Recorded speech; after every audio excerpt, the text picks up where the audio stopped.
विद्यार्थी मित्रांनो नमस्कार। इयत्ता 8वी विषय गणित मॅथमॅटिक्स स्टँडर्ड 8 सेमी व मराठी माध्यमासाठी आज आपण पुढील घटक व्यस्त चलन इनव्हर्स व्हेरिएशन पाहणार आहोत। बोरी हायस्कूल बोरी तालुका इंदापूर जिल्हा पुणे मी आगरकर सर। तर विद्यार्थी मित्रांनो लक्ष द्या, चलन या घटकातील आता आपण जो घटक पाहणार आहोत त्याचे नाव आहे व्यस्त चलन। तर पाठीमागील व्हिडिओमध्ये आपण समचलन पाहिलं होतं। आज आपण व्यस्त चलन इनव्हर्स व्हेरिएशन म्हणजे काय ते पाहणार आहोत। तर काय x आणि y या संख्या व्यस्त प्रमाणात आहेत, हेच विधान x आणि y व्यस्त चलनात आहेत असे लिहितात। x आणि y व्यस्त चलनात असतील तर x गुणिले y हे स्थिर पद असते आणि त्यांना k मानून उदाहरणे सोडवणे सोपे जाते। विद्यार्थी मित्रांनो पहा, दोन चल आहेत, एकाला x दुसरं y आणि ते दोघं व्यस्त चलनात आहेत। व्यस्त चलन पाठीमागच्या व्हिडिओमध्ये आपण समचलन पाहिलं होतं। समचलन म्हणजे काय असतं की एक गोष्ट बदलली की दुसरी सुद्धा गोष्ट आपोआप बदलते। म्हणजेच बदलते म्हणजे काय, एका गोष्टीची किंमत वाढली की दुसऱ्या सुद्धा गोष्टीची किंमत वाढलीच पाहिजे, किंवा एका गोष्टीची किंमत कमी झाली की दुसऱ्या सुद्धा गोष्टीची किंमत कमीच झाली पाहिजे, त्याला समचलन म्हणतो। व्यावहारिक भाषेत जर सांगायचं म्हटलं व्यस्त प्रमाण, तर व्यस्त प्रमाण किंवा व्यस्त चलन कशाला म्हणायचं, एक गोष्ट एका गोष्टीची किंमत वाढली की दुसरी गोष्टीची किंमत कमी होते म्हणजे व्यस्त, किंवा पहिल्या गोष्टीची किंमत जर कमी झाली तर दुसऱ्या गोष्टीची किंमत आपोआप वाढते आणि हे जे प्रमाण असतं ते व्यस्त असतं। म्हणून x आणि y हे व्यस्त चलनात आहेत, ते कसे द्यायचं, x व्यस्त चलन 1/y असे दर्शवतात। मग आपल्याला माहिती आहे, आपण कालच बघितलं होतं, याला व्यस्त चलन म्हणायचं x व्यस्त चलन y। मला हे चिन्ह काढायचं आहे, म्हणजे मी काय घेणार, x बरोबर k गुणिले 1/y आणि मला k ची किंमत काढायची, तर x y भागते इकडे आल्यावर काय करणार आहे, तो गुणणार आहे। म्हणजेच k हा काय, त्या चलनाचा स्थिरांक आहे। विद्यार्थी मित्रांनो या पद्धतीने व्यस्त चलनाचं आपण व्याख्या पाहिली। आता inverse variation, the statement x is inversely proportional to y can be expressed as there is inverse variation in x and y। मग असंच x च्या साइनला इनव्हर्स व्हेरिएशन म्हणायचं अपॉन 1/y। म्हणजे हे कसं आहे, देयर इज इनव्हर्स व्हेरिएशन, याच्यामध्ये inverse variation असतं x आणि y मध्ये। If x and y are in inverse proportion, x आणि y जर इनव्हर्स प्रोपोर्शन असतील तर x into y is a constant, assuming the constant to be k, it is easy to solve problem। तर x गुणिले y यांचा गुणाकार जो असतो तो कॉन्स्टंट असतो। म्हणजे कसं, आता बघा का, x inversely proportion 1/y, x is equal to हे साइन काढलं equal to k into 1/y, म्हणजे काय येईल x इंटू y आणि इकडं काय आला तुमचा आपोआप k हा आलेला आहे।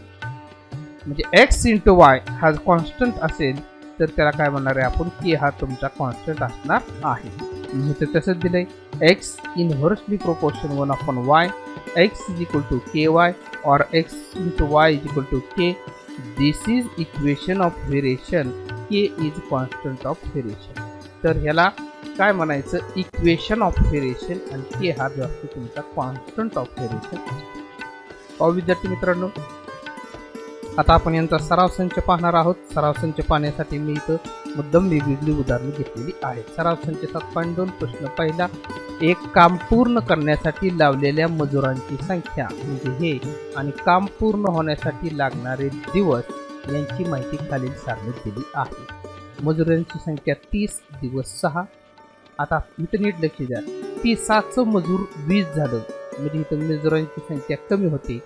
मग 30 मजुराचं जर 20 मजूर कमी झालं तर इथं 6 दिवसाचं किती दिवस होतात, 9 दिवस। म्हणजे काय, मजुरांची संख्या कमी झाली की दिवस वाढतात, म्हणजे एक गोष्ट कमी झाली की दुसरी वाढते।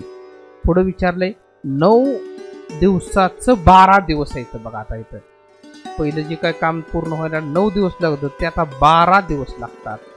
मग याचा अर्थ काय होईल बघा, 9 दिवसाचं 12 दिवस लागतात. तर इथं जे मजूर आहेत ते मजूर 20 पेक्षा कमी येतील का जास्त येतील हे काढायचंय. पुन्हा 10 आणि 36. काल आपण जे समचलन पाहिले त्या समचलनामध्ये भागाकार होतो, भागाकार स्थिर असतो.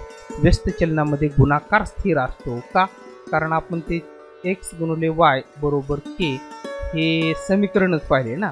मग आपण गुणाकार करू ह्या दोघांचा. 30 सक याला आपण 180 म्हणू, 20 9 हा सुद्धा 180. मग ह्या किमती आपल्याला काढायला सोपं जाईल. आता इथं मजुरांची संख्या काढायची, पण हितला आणि हितला गुणाकार सगळ्यांचा गुणाकार स्थिरच 180 असणार आहे. हा सुद्धा गुणाकार 180 आणि हा सुद्धा गुणाकार 180. हितल्या आणि हितल्या संख्येचा गुणाकार 180 असणार आहे. मग आपण तिथली संख्या जर x मानली तर x गुणिले 12 बरोबर 180. x बरोबर 180 भागिले 12. 12 1 12, 18 12 गेला 6 आणि 12 पंचे 60. म्हणजे इथं जे उत्तर आले ते किती आले 15. आता बघा हितल्या आणि हितल्या संख्येचा गुणाकार किती असणार आहे 180. म्हणजे आपण करू 10 गुणिले y बरोबर किती 180. म्हणजे y बरोबर 180. 10 जाऊन त्याला भागणार, शून्याला शून्य गेला म्हणजे 18. म्हणजे 18 गुणिले 10 किती झाला 180. आणि हितल्या आणि हितल्या संख्येचा गुणाकार तो सुद्धा 180 असणार आहे. म्हणजे पुन्हा मी x घेतला 36 बरोबर 180. x बरोबर 180 भागिले 36. त्याला थोड्या वेळ 9 ने भाग लावू आपण. 9 चौक 36, 9 दुनी 18, 9 शून्य शून्य. आता 4 ने भाग जाईल. 4 पंचे 20. 4 पंचे त्याला 20 आलेला आहे. अशा पद्धतीने ह्या रिकाम्या जागा आपण इथं भरलेल्या आहेत. विद्यार्थी मित्रांनो पहा, सेमीसाठी उदाहरण पाहू. The information about number of workers, हे number of workers and number of days म्हणजे हे days to complete a work given the following table, complete the table. आता ही दिलेली सारणी हे डायरेक्ट व्हेरिएशन आहे का इनव्हर्स व्हेरिएशन कसं बघायचं. आता म्हणजे कसं असतं डायरेक्ट व्हेरिएशनमध्ये ही गोष्ट वाढली की ही सुद्धा वाढते किंवा ही कमी झाली तर ही सुद्धा कमी होते. आता 30चं 20 झाले बरोबर आहे, म्हणजे कमी झालं बरोबर आहे. 30चं 20 झाले कमी, पण 6चं 9 झाले म्हणजे इथं जास्त.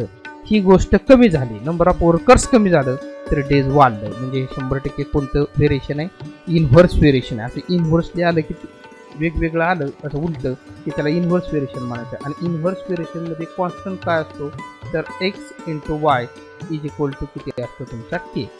30 इंटू 6 180, 20 इंटू 9 180. तिथल्या सुद्धा दोघांचा गुणाकार किती येणार आहे 180. तिथल्या सुद्धा दोघांचा गुणाकार 180 आणि हितल्या सुद्धा दोघांचा गुणाकार 180. आता मी ह्याला x मानला, ह्याला y मानला आणि ह्याला z मानला. आपण आता काढू. म्हणजे x गुणिले 12 बरोबर किती 180 याचा गुणाकार असणार आहे एवढा. म्हणजे x बरोबर 180 भागिले 12. 12 1 12, 18 12 गेला 6 म्हणजे 60 आणि 12 पंचे 60 आलेले आहे. इथं जे उत्तर आहे ते किती आलं तुमचं 15. दुसरं विद्यार्थी मित्रांनो पहा, y गुणिले 10 बरोबर किती 180.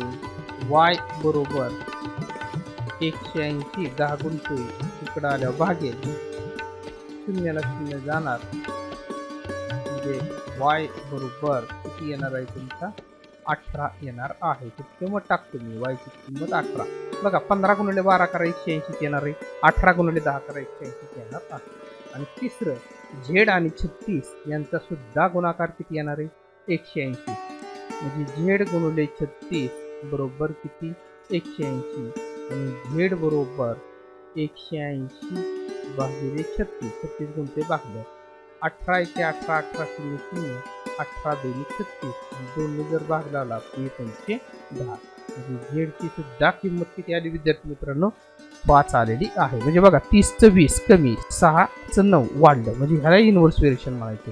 20चं 15 कमी झालं, हे कमी झालं म्हणजे 9चे 12 झालं. 9 दिवसाचं 12 दिवस झालं म्हणजे वाढलं. एक गोष्ट कमी दुसरी वाढते. 15चं 10 वर कमी झाले म्हणजे खालचे वाढणार 12चे 18. अशा पद्धतीने जे व्हेरिएशन असते त्याला आपण इनव्हर्स व्हेरिएशन असं म्हणणार आहोत. खालील प्रत्येक उदाहरणात चलनाचा स्थिरांक काढा व चलनाचे काय करा समीकरण द्या. घेऊ आपण पहिले जे उदाहरण आहे पी व्यस्त चलन 1/q पी बरोबर 15 त्यावेळेस q बरोबर किती आहे तुमचा 4 आहे. मग आपल्याला माहिती आहे पी बरोबर हे चिन्ह काढायचं म्हणजे की k आणि गुणिले इथं काय लिहिला मी 1/q लिहिलेला आहे. मग आपण ह्याचा गुणाकार करतो पी q जाऊन ह्याला गुणणार पी q बरोबर किती तुमचा k.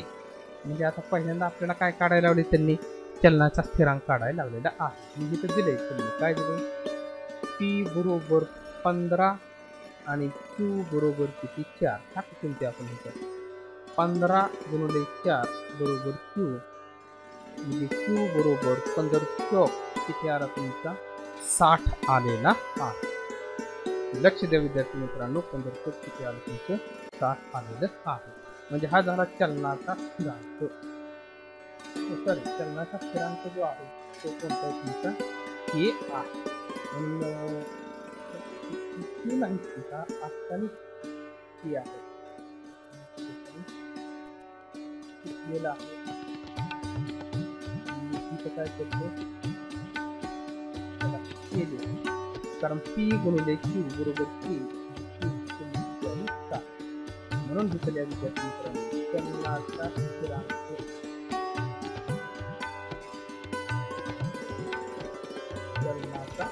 स्थिरांक तो किती आला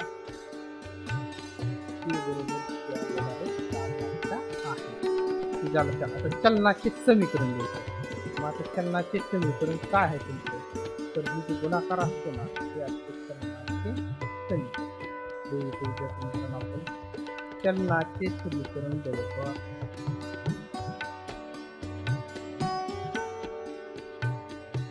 चलनाचे कसे काय समीकरण बरोबर समीकरण काय तुमचं p गुणिले k q बरोबर k.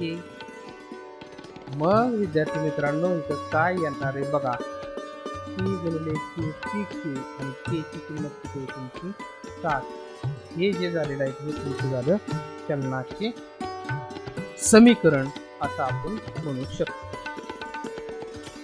विद्यार्थी मित्रांनो आपण तुमचं दुसरं सोडवू शकतो. तर दुसरं जे उदाहरण आहे ते काय झेड व्यस्त चलन w जेव्हा झेड बरोबर 2.5 तेव्हा w बरोबर किती आलेला आहे तुमचा 24 आलेला आहे. लक्षात घ्या विद्यार्थी मित्रांनो म्हणजे मी काय करणार हे काढणार चिन्ह झेड बरोबर k गुणिले w म्हणजे k बरोबर काय होईल k बरोबर झेड गुणिले w. इथे लक्षात हा झाला चलनाचा स्थिरांक. मग किंमत टाकू आपण झेड बरोबर 2.5 w बरोबर किती 24 बरोबर किती आला k 25 100 की 0 10 50 60.51 म्हणजे k ची जी किंमत आहे ती विद्यार्थी मित्रांनो k ची किंमत किती आलेली आहे तुमची 60 आलेली आहे. याला म्हणायचे चलनाचा स्थिरांक. आता चलनाचे समीकरण काढू. आता हे समीकरण डायरेक्ट लिहायचं झेड गुणिले w बरोबर k ची किंमत किती 60. हे जे आहे हे झालं तुमचं चलनाचे समीकरण. अशा प्रकारे विद्यार्थी मित्रांनो मराठी माध्यमाची 2 उदाहरणं पाहिली आहेत. अजून आपण पुढच्या उदाहरणाकडे इथं त्याला इरेज करू आणि तिथं पाहणार आहोत. ओके ठीक काय आहे व्यस्त चलन 1/t वर्ग बरोबर आहे. मग आता मला चिन्ह काढायचे s बरोबर k गुणिले t वर्ग s गुणिले t वर्ग इकडे गुणणार बरोबर किती k. आता पहा काय काय दिले ते बघू आपण करूया. s बरोबर 4 त्यावेळेस t बरोबर किती 5 म्हणजे 4 गुणिले 5 चा वर्ग बरोबर k 4 गुणिले 25 बरोबर k म्हणजे 25 चौक किती आलेला आहे तुमचा 100 आलेला आहे. किती आले तिसरं. हा पण k ची किंमत 100 आली म्हणजे तो काय झाला तुमचा चलनाचा स्थिरांक.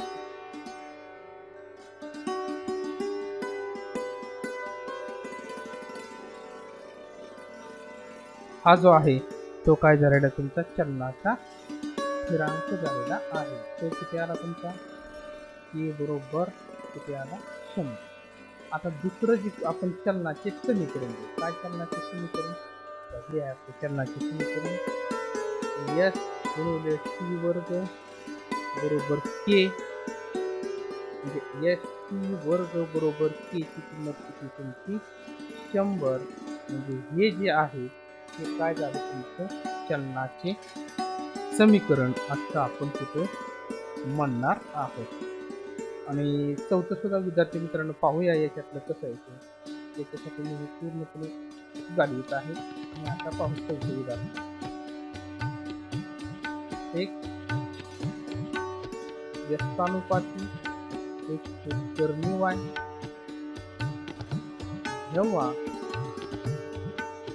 x बरोबर 15 तेव्हा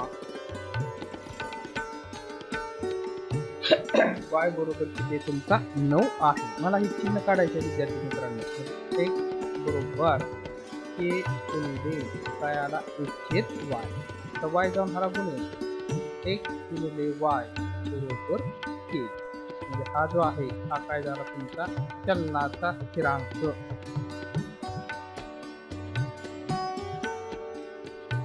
हा जो आहे तो काय झाला तुमचा चलनाचा स्थिरांक झालेला आहे. आता विद्यार्थी मित्रांनो लक्ष द्या. आता ह्या चलनाचा स्थिरांक झाला. आपण चलनाचा स्थिरांक काढू. x ची किंमत किती आहे तुमची 15. x बरोबर 15 तेव्हा y बरोबर किती 9. टाकू किंमत x बरोबर 15 परंतु हा जो y आहे त्याला वर्गमूळात आहे गुणिले y ची किंमत 9 आणि त्याची किंमत काढायची 15 गुणिले 3 बरोबर k बरोबर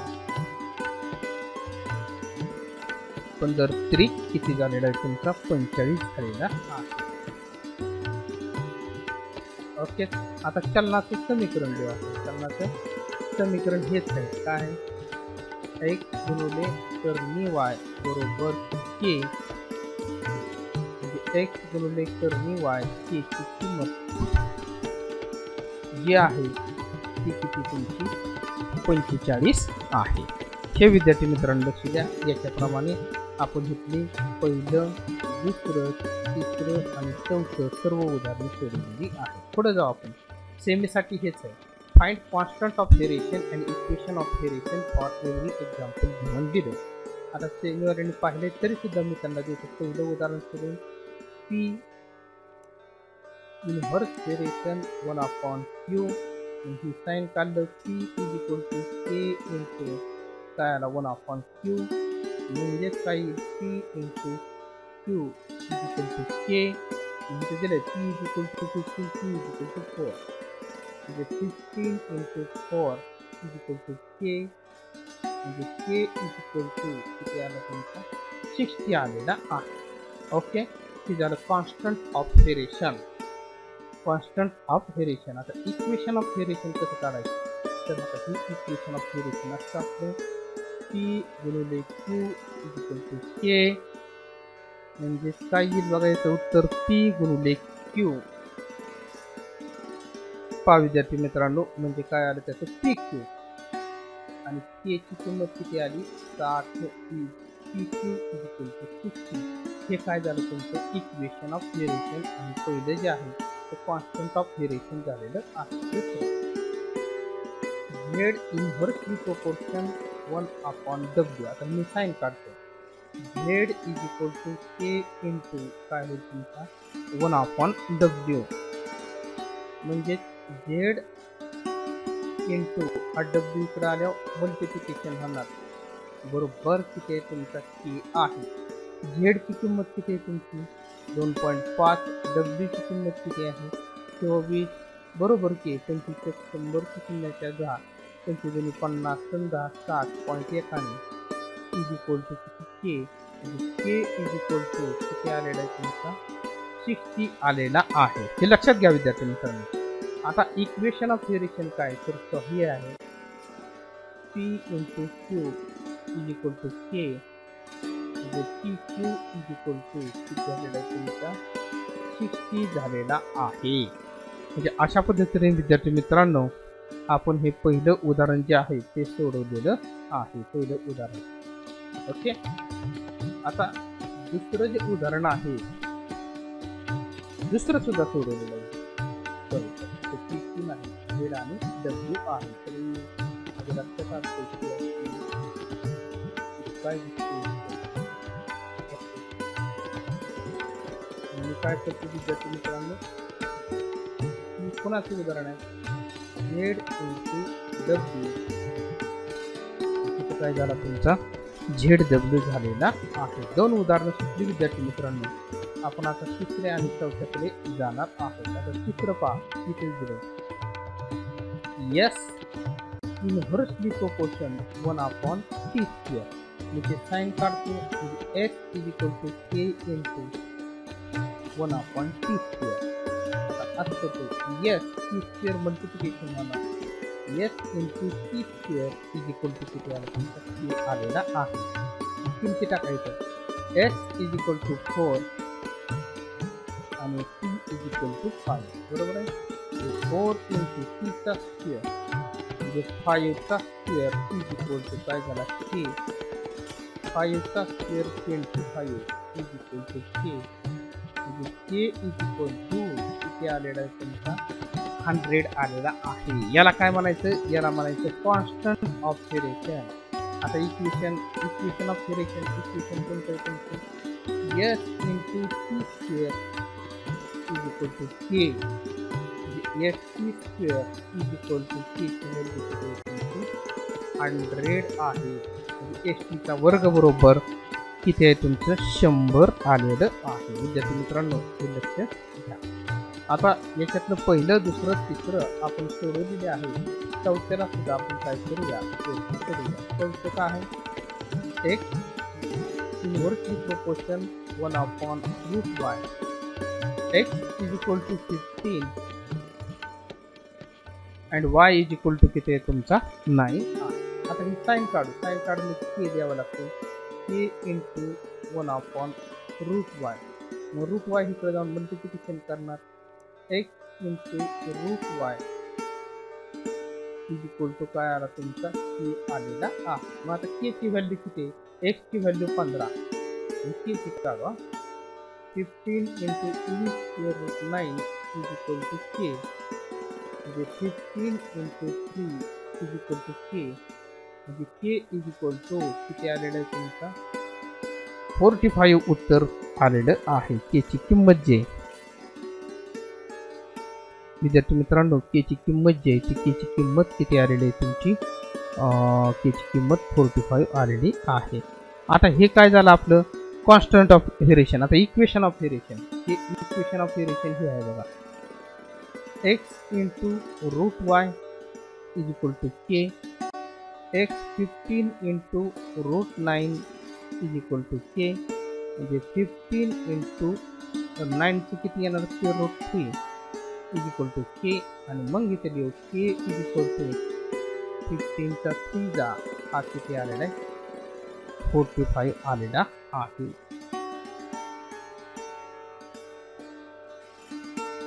K ची किंमत आपण इथे बी काढली आणि बरं इथे बी काढली. तर मी काय म्हणतो आपल्याला इक्वेशन ऑफ व्हेरिएशन द्यायचं ना तर का इथे लिहितो मी X इंटू √y आणि K ची व्हॅल्यू जी आहे ती किती आहे तुमची 45 आहे. या पद्धतीने विद्यार्थी मित्रांनो आपण दुसरा दोघांसाठी वेगवेगळा पाहिजे. आता आपण पुढील घटकाकडे जाऊया. तिसरा सेमीचा अगोदर आलाय बरं सेमीला देऊ काय अडचण नाही. The boxes are to be filled with apples in a heap. बघा सफरचंदाची रास आहे. सर्व सफरचंद पेट्यात भरायचे आहेत. If 24 apples are put in a bag box प्रत्येक पेटीत 25 सफरचंद ठेवली तर ती देन 27 बॉक्सेस आर नीडेड. एका जर पेटीत 24 सफरचंद ठेवली तर अशा 27 बॉक्सेस लागतात. If 36 are filled in box तर त्या बॉक्समध्येच आपण जर 36 सफरचंद ठेवली तर how many boxes will be needed तर किती बॉक्सेस लागतील हे आपल्याला काढायचं आहे. आपण काय करू, इथं नंबर ऑफ ॲपल सफरचंदाची संख्या,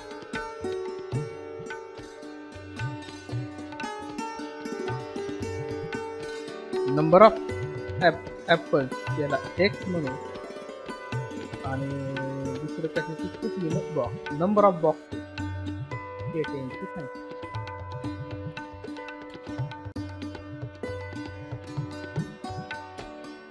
नंबर ऑफ बॉक्सेस मी किती मानलं, वाय मानलेलं आहे. आता बघा 24 ॲपल जर टाकली तर 27 पेट्या आणि 24च्या ऐवजी 36 टाकली म्हणजे इथं वाढली किंमत. तर या ह्याच्यात जर 36 बसवली तर दुसऱ्या ह्याच्यात बॉक्सेस 27 पेक्षा नक्कीच कमी लागणार आहेत, म्हणून हे वेस्ट केलं. दिस इज इनडायरेक्ट व्हेरिएशन.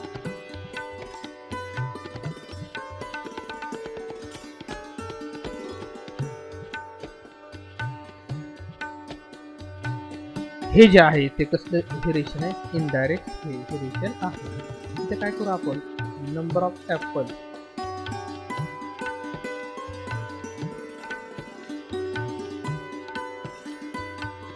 आणि इथं नंबर ऑफ बॉक्स.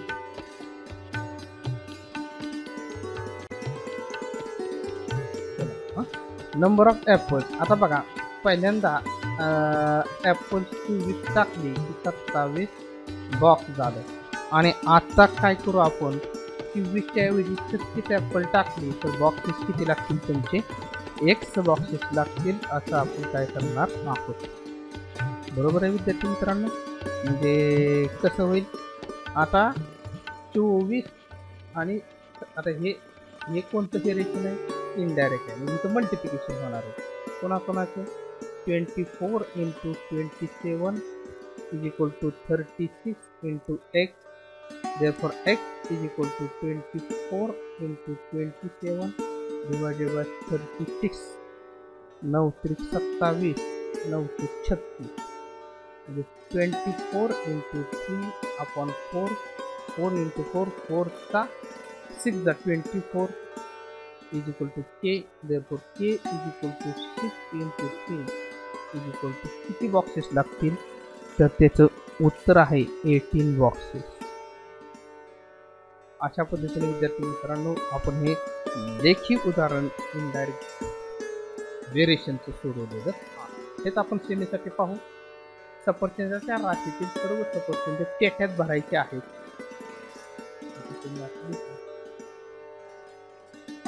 सफरचंद वेगळ्या पद्धतीने पेट्या दोन्ही पद्धतीने एक. आता प्रत्येक पेटीची 24 सफरचंद ठेवली तर पेट्या किती लागतात, 27 आणि 24च्या ऐवजी जर मी 36 सफरचंद ठेवली तर पेट्या किती लागतील, तुमच्या 1 लागणार आहे. आता आपण मानू. मग काय करू, 24ची 27 झाली म्हणजे वाढली पेट्यातली, नाही 24 सफरचंदाला 27 पेट्या म्हणजे एका पेटीत जर 24 ठेवल्या तर 27 पेट्या, 24ची 27 झाली म्हणजे सफरचंद वाढली म्हणजे नक्कीच पेट्या हे तर कमी होणार आहेत, म्हणजे व्यस्त चलन आहे. काय म्हणू आपण, हे व्यस्त चलन आहे. ठीक आहे, ते व्यस्त चलन आहे आणि यांच्यामध्ये काय होतं, गुणाकार म्हणजे 24 गुणिले 27 36 गुणिले किती 1 म्हणजे x बरोबर 24 गुणिले 27 आणि 36 इकडे जाऊन काय करणार आहे, भागणार आहे. 12 गुणिले 24 आणि 12 × 36 म्हणजे 2 गुणिले 27 ठिकाणी 3 बरोबर 9 नाही बरोबर ते तुमचा 1 3 1 3 3 म्हणजे 27 म्हणजे काय आला 2 गुणिले 9 बरोबर किती आला 1 म्हणजे 1 बरोबर किती आला तुमचा 18 आलेला आहे. हे विद्यार्थी मित्रांनो पहा, तिसऱ्या प्रश्नाचं उत्तर किती पेट्या लागतील म्हणून हे लिहू शकतो आपण 18 पेट्या लागतील. त्यामुळे काय देतील 18 बॉक्सेस आर नीडेड. चौथं पुन्हा ते मिळालंय असू द्या. Write the following statements. आता काय करायचे, फॉलोइंग स्टेटमेंट्स लिहायची आहे फक्त युजिंग सिम्बॉल ऑफ व्हेरिएशन, फक्त सिम्बॉल ऑफ व्हेरिएशन. आता पहिलं पहा विद्यार्थी मित्रांनो, पहिलं the wavelength of sound L, त्यांनी दिलेल्या एल वापरलं, and it's frequency are in inverse proportion, L inverse proportion 1/L. आणि दुसरं जे the intensity I of light, बघा द इंटेन्सिटी म्हणजे काय, I inversely proportion with square of the distance D of a screen from the lamp, inversely, परंतु काय I inversely proportion 1/d square असं होणार आहे. आता विद्यार्थी मित्रांनो, हेच चौथा प्रकार आपण मराठीसाठी पाहू. ध्वनीची तरंग लांबी एल आणि वारंवारता यांच्यामध्ये व्यस्त चलन असते. व्यस्त चलन म्हणजे एल, व्यस्त चलन इत्यादी. दिव्याची प्रकाशाची तीव्रता आय आणि दिव्याचा पडद्यातील अंतराचा वर्ग यामध्ये व्यस्त चलन असते. आय व्यस्त चलन काय झाला, वर्ग. तर विद्यार्थी मित्रांनो, अभ्यासक्रम 7.2 मधील मी सर्व उदाहरणे इथे घेतलेले. पुढची 2 उदाहरणे कॅन्सल झाल्या, तर उदाहरणे लिहा, आपल्या ग्रुपला पाठवा. धन्यवाद विद्यार्थी.